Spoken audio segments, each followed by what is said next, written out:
Selamat pagi sahabat-sahabat Petra dimanapun berada. Bertemu kembali di dalam program Embun Pagi bersama dengan saya Pendeta Prajayan Tias dari GKJ Nginto-Ento. Dan sudahkah kita mengasihi orang lain hari ini? Embun Pagi episode 8 April 2026.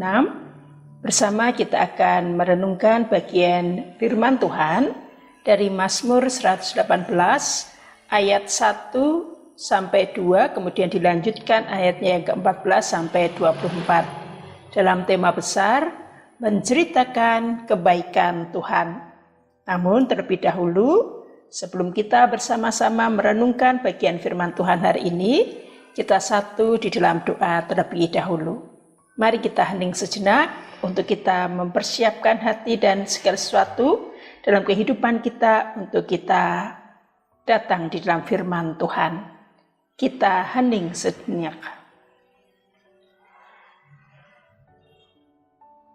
Mari kita bersatu di dalam doa.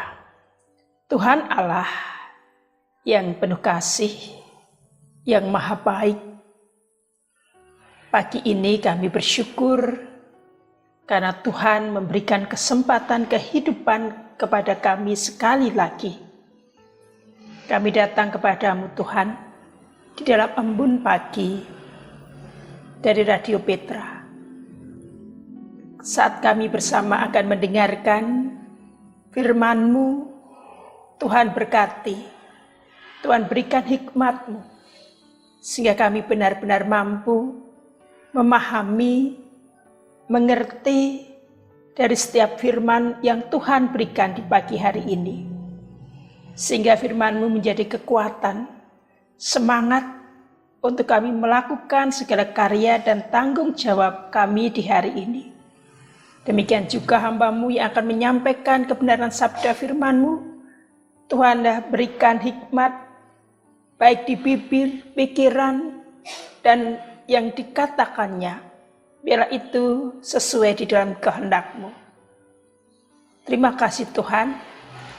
Doa yang tiada sempurna ini kami panjatkan di dalam satu nama, yaitu Tuhan kami Yesus Kristus, yang telah menjadi juru selamat dalam kehidupan kami.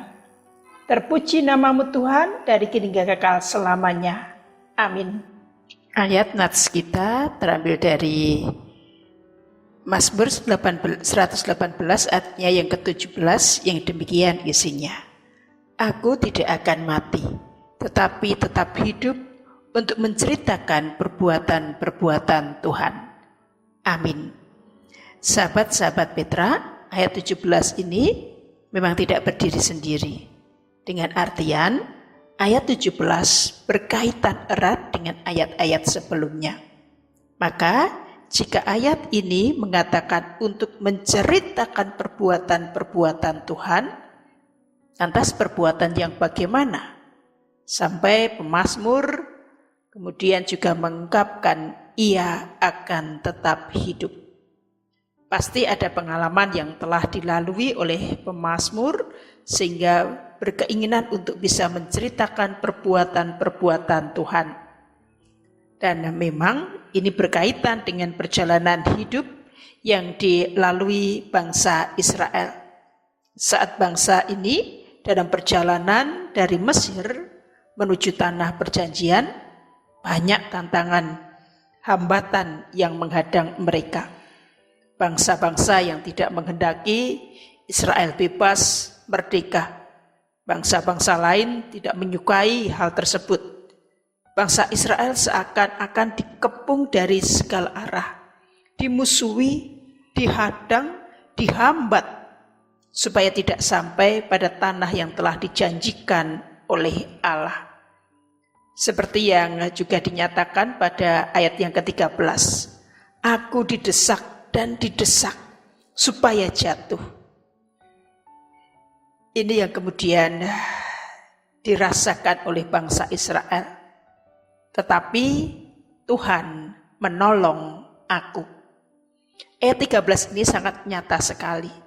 Bagaimana perjalanan yang tidak mudah. Namun umat tetap percaya bahwa Tuhan menolong dan membebaskan mereka. Dan juga Hal ini diingat senantiasa oleh bangsa Israel. Maka ketika umat akan beribadah, ini kemudian senantiasa didengungkan, dinyanyikan sebagai nyanyian kemenangan.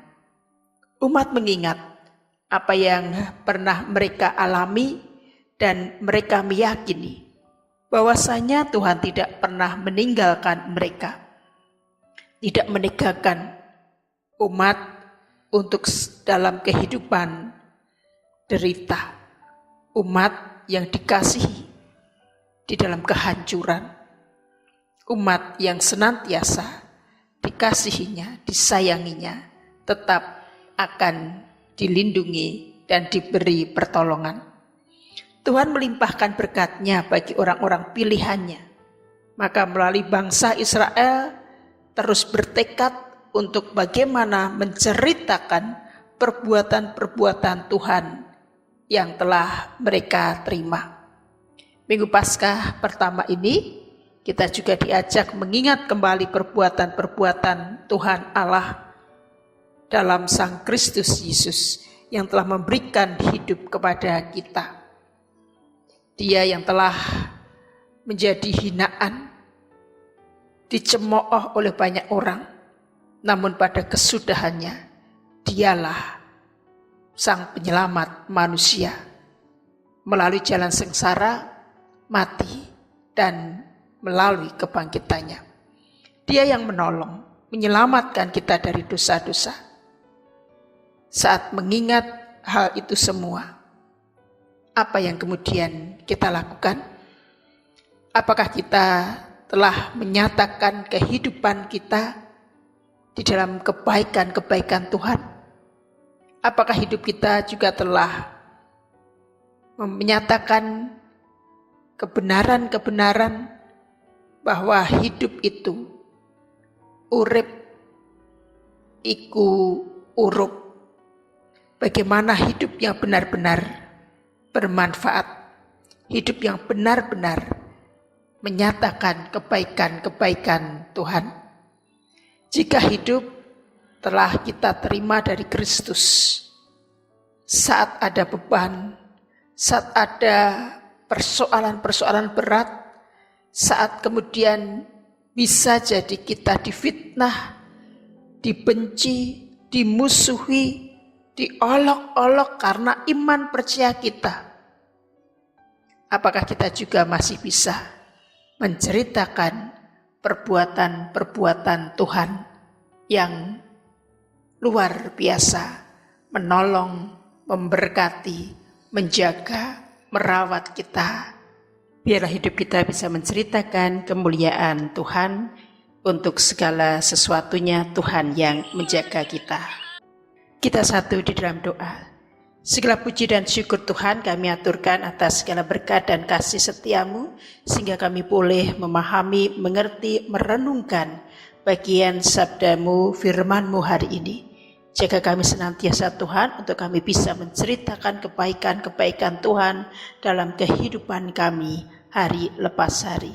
Dan ampuni segala dosa serta kesalahan kami, dan biarlah hidup kami, pengalaman kami benar-benar bisa menjadi pujian yang indah di hadapan-Mu. Terima kasih Tuhan, di dalam Yesus Kristus, doa yang tiada sempurna ini kami panjatkan. Terpuji nama-Mu Tuhan, dari kini hingga kekal selamanya. Amin. Demikian sahabat Petra, embun pagi kita 8 April 2026. Saya Pendeta Prajayan Tias undur diri dari para pendengar, dari para sahabat, dan jangan lupa untuk tetap bahagia, semangat senantiasa, sampai bertemu pada kesempatan yang lain. Tuhan memberkati kita.